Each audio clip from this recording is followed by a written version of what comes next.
బుచ్చిరెడ్డిపాలెంలో ఉన్నటువంటి కనిగిరి రిజర్వాయర్ కోవూరు కావలి రైతులకు కల్పతరువుగా ఉండేది.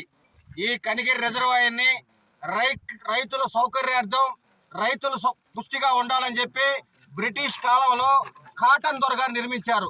కాటన్ దొర గారు బ్రిటిష్ హయాంలో కనిగిరి రిజర్వాయర్ నిర్మిస్తే 2019 సంవత్సరంలో అధికారంలోకి వచ్చినటువంటి వైఎస్ఆర్ కాంగ్రెస్ పార్టీ ఎమ్మెల్యే నల్లపురెడ్డి ప్రసన్న కుమార్ రెడ్డి వారి అనుచరులు సుమారు అర కిలోమీటర్ వెడల్పున్నటువంటి కట్టను ధ్వంసం చేసి వేలాది కోట్ల రూపాయలు ప్రజాధనాన్ని దోచుకున్నారు.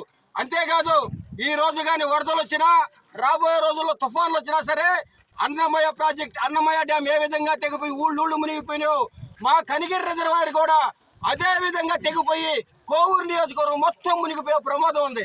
అయ్యా ప్రసన్న కుమార్ రెడ్డి గారు, 2019 ఎలక్షన్లో నీకు ఓట్లేసి గెలిపించింది మా సౌకర్యాలు చూస్తావని, మాకు మంచి పాలన ఇస్తావని, మా చెరువులు కాపాడుతావని, మా పొలాలు కాపాడుతానని ఇస్తే నువ్వు అధికారంలోకి వచ్చిన తర్వాత ఏదైతే బ్రిటిష్ వాళ్ళు నిర్మించారో కాటన్ దొర గారు నిర్మించారో ఆ కనిగిరి రిజర్వాయర్ని సుమారు 2000 కోట్ల రూపాయల అక్రమ గ్రావాలను ఎత్తేసావు. దీని మీద భారతీయ జనతా పార్టీ పోరాటం చేసింది. కలెక్టర్ గారికి నివేదిక ఇచ్చింది, తహసీల్దార్ గారికి నివేదిక ఇచ్చింది. Bharatiya Janata party, Telugu Desam party, Janasena party కలిసి పోరాటం చేస్తే దీని మీద ఒక కమిషన్ వేశారు. దీని మీద విచారణకి రంగం సిద్ధం చేశారు.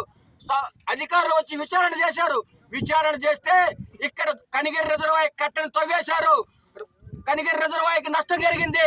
రాబోయే రోజుల్లో కనిగిరి రిజర్వాయర్ కట్ట దిగిపోతే అనేక లక్షల ప్రాణాలు పోతాయి, అనేక వేల ఎకరాల పొలాలు మునిగిపోతాయి. నివేదికిస్తే నీతోటే ఉండేవాళ్ళు, నీ తొత్తులు, నీ వెనక ఉండేవాళ్ళు ఎక్కడ జైలుకు పోతారా, నీ బోగత్తు ఎక్కడ బయట పెడతారని చెప్పి ఆ నివేదికను తొక్కేస్తావా? రాబోయేది ఎన్డీఏ ప్రభుత్వం. మా ప్రభుత్వంలో ఈ రోజే మేము గౌరవనీయులు మాజీ ముఖ్యమంత్రి వాళ్ళు నారా చంద్రబాబు నాయుడు గారికి దీని మీద ఒక వినతి పత్రం ఇచ్చాం. ఆయన చెప్పాడు, మనం అధికారంలోకి వస్తాం, ట్రాన్స్పరెంట్ గా సిబిఐ ఎంక్వైరీ చేపిస్తాం, ఎవరైతే ఆ కట్టను ధ్వంసం చేశారో వాళ్ళ ఆస్తులు జప్తు చేస్తాం, వాళ్ళ జైలుకు పంపిస్తాం, కట్టని మళ్ళా యథావిధంగా తయారు చేస్తారని చెప్పారు. మేము కూడా దీని మీద అనేక నివేదికలు తయారు చేసి మిమ్మల్ని జైలుకు పంపించేదాకా, మీ ఆస్తులు జప్తు చేసేదాకా పోరాటం చేస్తూనే ఉంటామని హెచ్చరిస్తున్నాం.